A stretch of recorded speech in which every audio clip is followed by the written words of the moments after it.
Welcome back to Bazooka Kickboxing and MMA. Today's episode, powered by HAYABUSA, is all about footwork myths. When you learn martial arts or any type of sport, you always hear how important footwork is.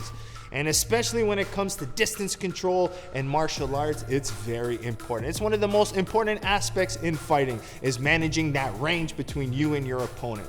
And to manage that range, you need to have good footwork. In order to get good power, to get good technique, all comes from good footwork. So yes, if you want to punch harder or kick harder, you need good footwork. You want to evade shots and have better defense, you need good footwork.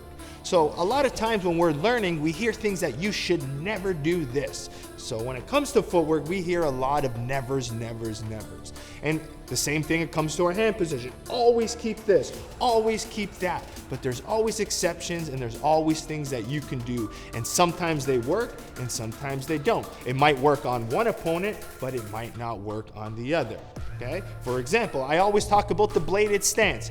Boom, if I'm in a bladed stance and someone attacks my leg, I have to know that I have to make an adjustment. So instead of a bladed stance, I might keep my feet pointing forward.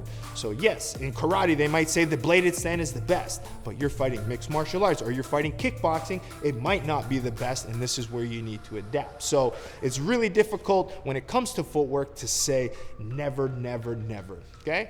So the first one that you always hear, and I'm gonna talk about it because it's the most popular one, when you're fighting a southpaw, always step to the outside, okay? And you always, why do we wanna step to the outside, right? It makes sense. I wanna circle away from the power. By circling away, I can land my straights down the middle. I'm open more with my kicks to get more power. I have more real estate to hit. That makes sense, right?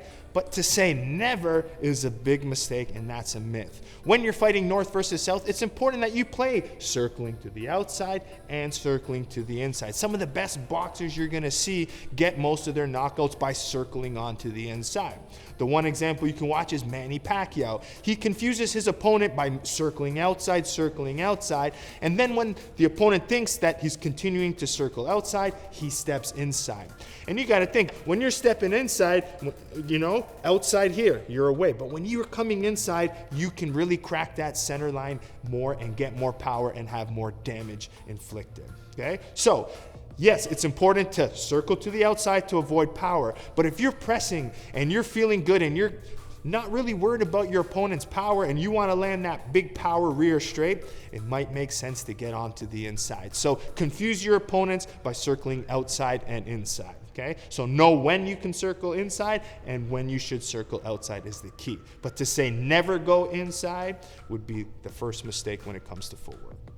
The second myth I always hear about footwork is never cross your feet. And usually as a beginner, yes, I believe in that. You should not teach a beginner how to cross their feet. But as you get more advanced and you start developing into your own style of footwork, you might realize that there might be a moment here or there that you do cross your feet. And to say never, you try to avoid it, but there's times where it could be effective.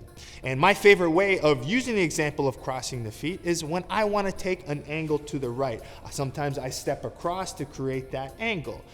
Or say I'm feinting to throw a spin kick. I might take a second to step across or move. Or I'm trying to play fancy footwork like Dominic Cruz or the Willie Peps of the world. You want to be able to create the distraction with your footwork, and sometimes crossing them is okay, especially if you're in long range. If I know my opponent can't hit me, I can do whatever I want. I could break dance if I want on the outside, as long as my opponent can't hit me. There's times where I'm on the inside. If I'm crossing my feet in mid-range and then they're hitting my legs, or I'm falling backwards and my balance is gone, then at that point, yes, you want to keep a more solid stance. Or if I'm trying to punch and attack with not a grounded stance, then I'm going to be falling all over the place. But there is a time, especially when creating those small little subtle angles, that crossing your feet is okay. If your opponent attacks your legs, then you make the adjustment at that point. So ideally, you want strong structured base, everything off of that, good legs, good power, nice groundedness, but there may be a moment where you want to cross your feet. Just know if you're getting caught, don't do it anymore. The third footwork myth you hear a lot about is after your technique, you never want to fall into a neutral stance where your feet are side by side. They always say in martial arts, if I'm in a square stance, what does that do? Boom, my center line is really open when I'm in a square stance. So if I'm throwing a technique and I fall into a square stance, you have to think, boom, the counter shot, the straight punches, I'm a big target. If I'm more narrow, all of a sudden it's hard to hit my center line. So ideally, you would like to have one shoulder in front, a little bit more bowed, so it's harder for my opponent to hit those center lines, okay? I can move my head, but ideally, I don't want to stand square. But let's talk about who goes square, who uses that neutral stance in an effective way, and in what range. The number one person has to be Mike Tyson. So when you see Mike Tyson use his power shots, he's in that neutral stance. So a lot of times when I'm on the outside or I'm playing, I might throw a punch to end up in neutral stance.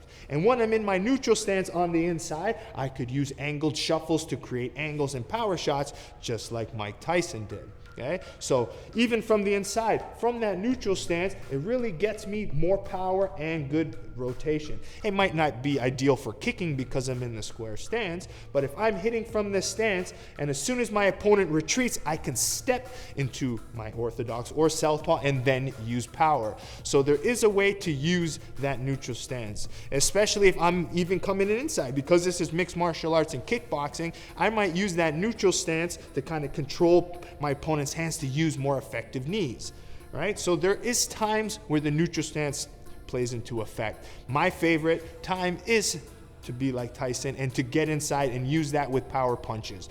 Especially when I'm in neutral, it lets me angle to each side a little bit more effectively. If I'm in orthodox stance, it might be more difficult for me to go to the right. When I'm in southpaw, sometimes it's more difficult to go to your left. So by in this position, I could shuffle a lot easier and create angles on the inside. So yes, ideally from the outside in mid-range, I'm not waiting with my shoulders square, but you can use that neutral stance as an advantage to attack and to create angles. The fourth myth I'm going to talk about footwork, and this is for more of my old school martial arts followers. And I learned this really early on when I was 4 years old in martial arts, is every time you throw a strike, you have to return back to your stance, which this is what I teach, this is what I preach, and it's what I believe. After I throw a kick or a punch, I need to return to my stance. By returning to my stance, it's good for me to block, I can counter a little bit more effectively, but ideally, I want to be able to kick, punch, and put combinations together. If I'm throwing my kicks and falling down, my punches don't have power because I'm out of stance and I'm out of framework. So I need to be able to kick, punch, attack, and everything keeping my base nice and strong. But again, there is times, we've seen a little bit of changes in mixed martial arts where people are starting to use shifts. And one of the best ways to use your shift is to be able to attack and to switch stances. So I might shift off my right hand to end in my southpaw, or a front kick to kind of switch stance and end in southpaw.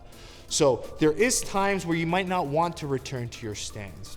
And if you take it back to the point before, I might throw a punch or a strike to end up in neutral stance, so in mid-range I can create angles. So yes, it's important to make sure you practice the technique and the control, because that's the biggest thing when it comes to throwing technique. This is why we want to learn to return to the stance. If you're throwing these power kicks and you're falling down, that's not good control of the technique, not good balance and structure in the footwork.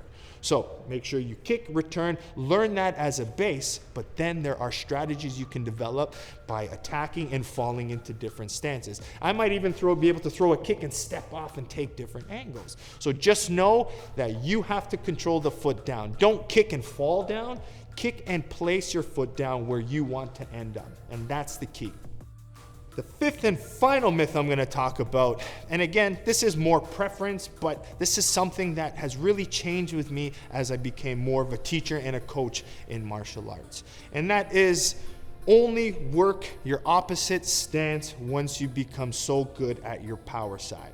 So I'm an orthodox fighter, and I've only really in my career fought as an orthodox. I never really switched stances. It just, at that time, I was really perfecting my right side, and my right low kicks gave so much damage that I really didn't have to start making things more difficult.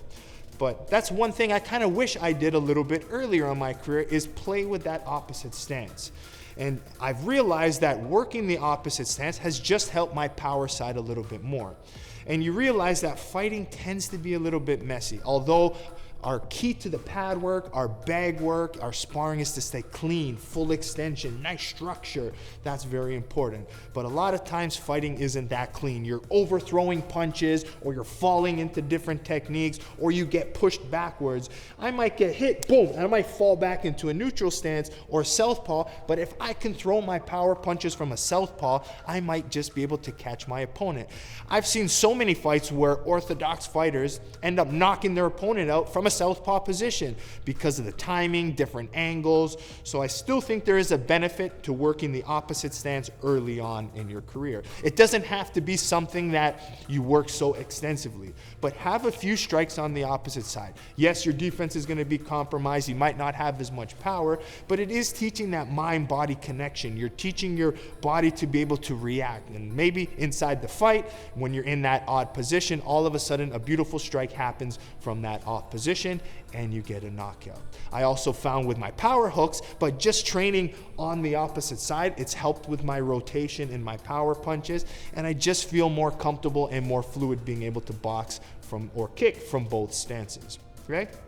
So yes, if you're a really beginner, I highly recommend sticking to one stance, getting pretty efficient at it before moving over. But those who are starting to compete, it might be, you might be doing 10 rounds on the bag, do 1 or 2 as southpaw. Maybe when you're shadow boxing, add 1 of the rounds of shadow boxing or simple combinations on pads. But start introducing that mind-body connection, and then it might unfold in the fight. All right, so make sure you keep liking and subscribing to Bazooka Kickboxing and MMA. Make sure you head over to HAYABUSAfight.com and check out all their gear, as their T3 line is my personal favorite. That black and gold set is just beautiful. And if you like any of the merchandise and the Bazooka gear, join the squad by heading over to bazookashop.com, and we'll see you next week here at Bazooka Kickboxing and MMA.